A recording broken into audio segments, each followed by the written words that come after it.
Hello friends. So in this video we are going to quickly learn how to make beautiful pictures click from any smartphone using Snapseed app. Okay, so let us start. So this is my old OnePlus 5T phone. This is around 2 years old. So I have been using this to click pictures. The camera is still good, but definitely not as good as compared to the latest phones that we have. So let us open a sample picture which I recently clicked around a month back, and then we'll use Snapseed to improve the colors of this photo.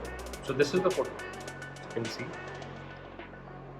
So let me open this with Snapseed and then modify it.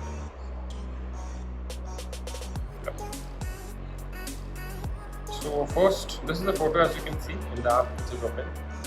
Next, you have to touch your tools, tune image.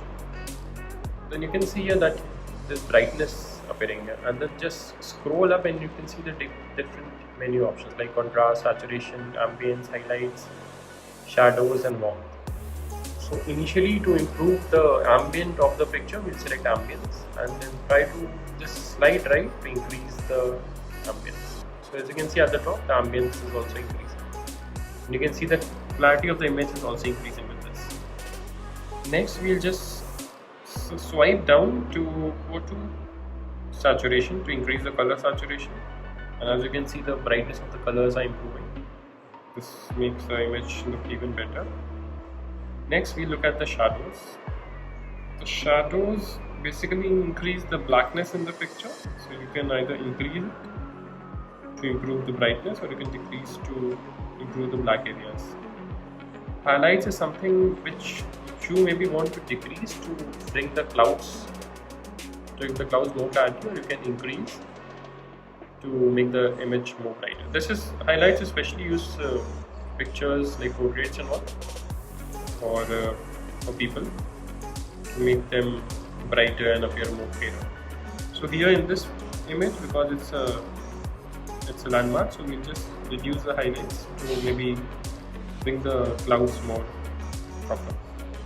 We'll slightly increase the warmth to make the image appear more yellowish and more realistic. Contrast is also something which you can increase to maybe improve the look of the clouds. Slightly increase the brightness to make this image more Instaworthy. Shadows, let us see what we can do with the shadows here. Shadows, I think we should put it for 0 in this image. Yeah. This is what we have saved, and you can just touch here to see how the initial image looks and how the new image is. So as you can see, there's a drastic difference, and you can see the clouds, the sunlight, everything in this image. And it took just a minute. Similarly, we can now go to the white balance and scroll up to get the tint. Try to dip it just a slight bit to the right to make the image appear a bit reddish. Yeah, that's fine. Next, we can just crop the unnecessary parts. Maybe this one if you want, or maybe if you want to show the road as well, then you can just put it as it is, and you can just touch it. So as you can, this is the image and this was the initial image. You can see there's a drastic difference, and this makes the image very good to post, and then this looks like a very nice picture. And you can just touch on that, it has saved the image. This was the initial image, and then you can go to the Snapseed folder to see your new image. Okay, thank you so much.